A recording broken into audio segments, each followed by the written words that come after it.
Salut à tous, nouvelle vidéo. Alors ça va être purement graphique, il y aura pas ma tête et tout. Enfin du coup pour ce que j'ai à vous dire, ça sera là sur les graphiques. Enfin juste voilà, écoutez ma voix.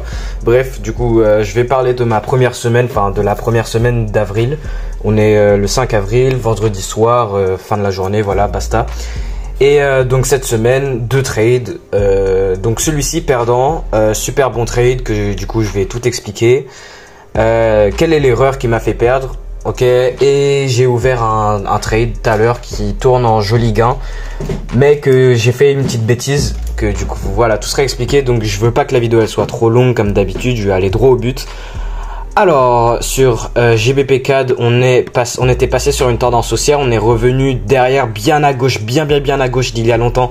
On est arrivé sur un point d'intérêt super important sur lequel je m'y attendais à un renversement. Et qu'est-ce qui s'est passé? Du coup on est venu là, on a varié, on a distribué. On a fait une belle distribution et là on a changement de structure shift, et on est passé d'une tendance à la hausse dans une tendance à la baisse. Donc simple trade de continuation d'une tendance baissière.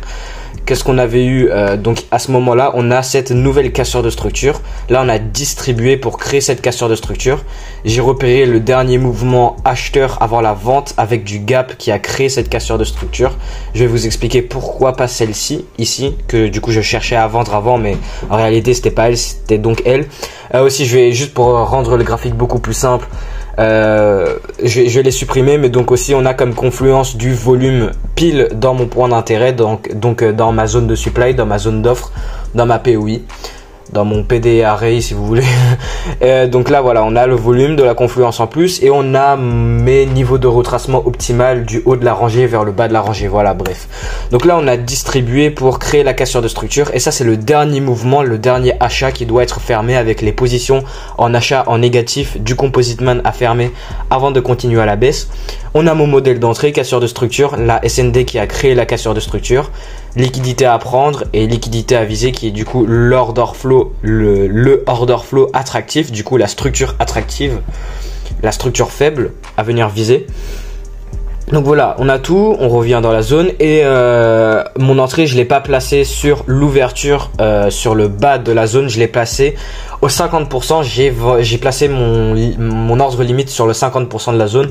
Alors les raisons pourquoi, les vrais derniers achats avant la vente du Composite Man se trouvent au-dessus du niveau du 50% de cette bougie sur le 4 heures. Donc là on est sur le 4 heures, ok.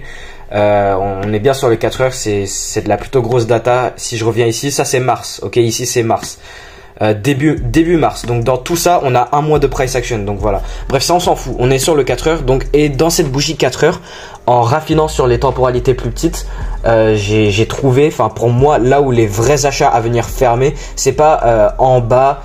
Voilà, c'est pour ça que j'ai placé mon ordre limite sur le 50% de la SND. Maintenant pour mon entrée, pour du coup PR, AR, BC, ST, STB, UT, UTAD, pour ce qui serait le UTAD du coup pour toucher dans ma position. Et du coup quelle est l'erreur qui m'a fait perdre ce trade? Donc je vais aller déjà sur le 1 heure, ça donne quoi? Donc ouais.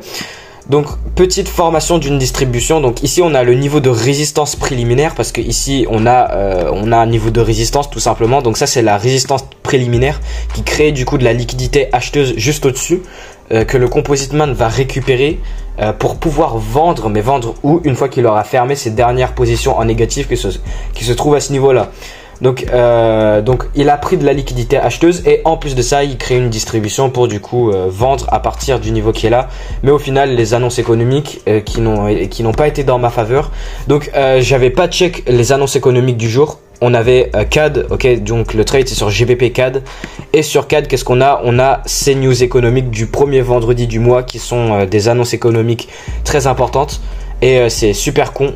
Normalement je check les annonces économiques, mais vu que là en ce moment, enfin voilà, je suis beaucoup sur l'or et le Bitcoin et enfin le forex je suis un peu moins dessus, mais bref je vais pas aller en détail de ça. Enfin j'ai deux stratégies une stratégie pour trader l'or et le Bitcoin qui n'a strictement rien à voir avec tout ce qui est smart money concepts, week-off et tout ça que je fais sur le forex.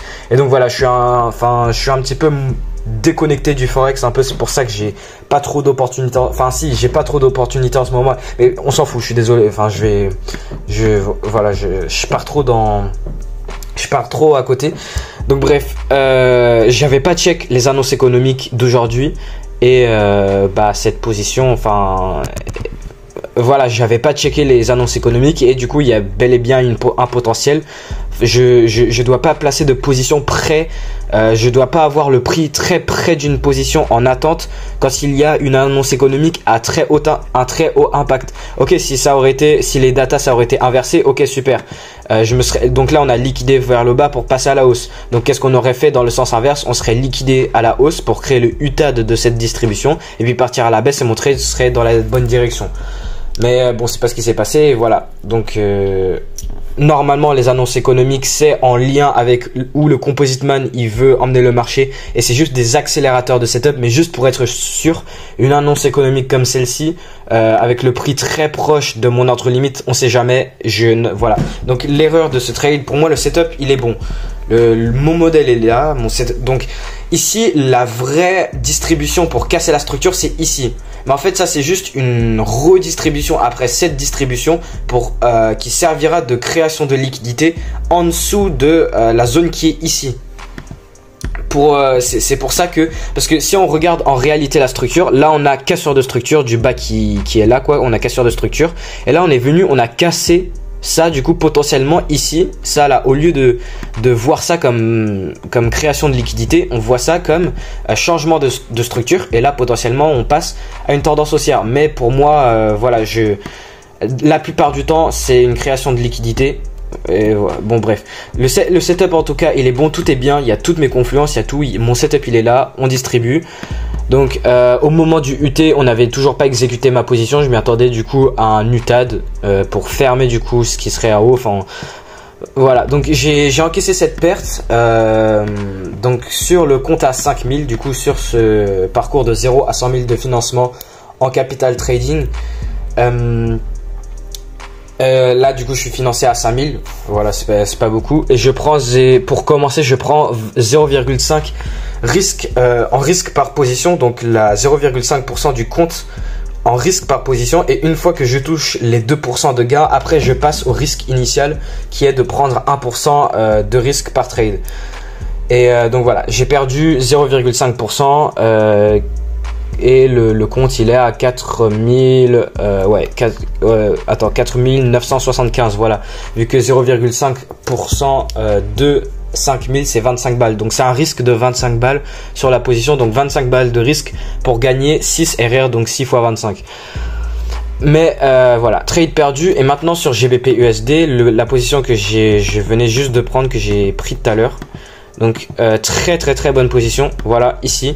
C'est très simple. Déjà pour commencer sur le daily, on a cette support diagonale très importante, donc point A, point B, et on est revenu pour toucher à point C, et évidemment on a une réaction, et sur cette réaction, rien que sur le daily, on a une pattern de variation de bougie. Donc là on a une réaction positive sur ce niveau de support diagonale, en plus de ça d'être revenu, enfin logiquement, à ce niveau de demande ici qui se présente par du coup les dernières les ventes avant l'achat qui se trouveraient au niveau de ces mèches, parce que dans la mèche évidemment ce qu'on comprend c'est que le prix il a descendu pour remonter, donc là on a vendu pour acheter, on est revenu dans la zone, on a support diagonal ou alors trendline si vous voulez, et on a une réaction positive. Donc voilà, super, déjà rien que là sur le billet daily, mais même sans regarder ça, juste ici on a un modèle de retournement, on a cassé une structure vers le bas, donc ici on a cette distribution qui a créé cette cassure de structure, et potentiellement on cherchait à vendre dans du coup la dernière supply, le dernier niveau d'offre qui se trouve à ce niveau là. Sauf que qu'est-ce qui s'est passé, le prix il a fait une variation, on est passé de bearish à bullish, et on a créé du coup la cassure du haut protégé. Le haut protégé, pourquoi? Parce que ça c'est le dernier haut qui a créé la cassure de structure du bas. Donc là on a un modèle de retournement, on a cassure de structure vers le bas pour casser la structure vers le haut. Donc là maintenant, vu qu'on a un changement de tendance, MSS pour Market Structure Shift, donc on a changement de tendance. Rien que là, pour moi, ça c'est changement de tendance, mais en plus de ça, on est venu au point d'intérêt que j'ai décrit juste avant. Et là, qu'est-ce qu'on fait? On a la dernière vente avant l'achat qui a créé le MSS, le Market Structure Shift. Et à ce niveau-là, dans la rangée, on a le niveau où il y a le plus de volume. Le plus de volume dans la rangée se trouve où? Dans cette, ce qui serait une réaccumulation fractalement pour ensuite s'étendre vers le haut. Et là-dedans, on a les dernières positions en vente du Composite Man qui sont donc en négatif et qu'il doit retracer pour fermer, en même temps de recharger de liquidité pour continuer à la hausse. Donc ça, c'est une continuation après qu'on ait eu un renversement, enfin un retournement, pardon, pour du coup continuer la tendance. Donc voilà, le prix bouge encore, super. Quelle était ma confirmation? Donc le problème, donc on a mon setup, tout est parfait, mais il n'y a pas le critère dans mon plan de trading qui est liquidité à prendre, liquidité à viser. Là, comme vous voyez très clairement, on a direct cette bougie haussière, on n'a pas eu de création de liquidité, ce qui serait genre juste au-dessus à ce niveau-là dans la zone. Ok, on aurait le nuage de liquidité, mais à part ça, on n'a pas de vraie structure de liquidité à prendre. Donc, vu qu'on a ça, j'ai pas placé d'ordre limite direct. J'ai trouvé ma confirmation. Quelle était ma confirmation? De du coup trouver un renversement, la même chose, juste la même chose qu'on avait sur la plus grosse temporalité de temps, mais à partir de du coup mon point d'intérêt. Donc, qu'est-ce qu'on fait? On revient dans la zone de demande en tendance baissière. Qu'est-ce que je fais? Je cherche ma confirmation. Donc là, on a casseur de structure vers le bas. Ok. Qu'est-ce qu'il faudrait? Une cassure du niveau d'offre, donc le haut protégé. Une fois qu'on a ce renversement, bah là maintenant j'ai ma confirmation que du coup on a un renversement, enfin un retournement à partir de la zone de demande et que là du coup bah je cherche à acheter. Qu'est-ce que j'ai repéré une fois qu'on a eu cette Qu'est-ce que j'ai repéré une fois qu'on a eu cette cassure de structure? Donc là voilà, cassure de structure vers le bas pour casser vers le haut. Renversement, enfin retournement. Qu'est-ce qu'on a? La dernière vente avant l'achat qui a créé la cassure de structure.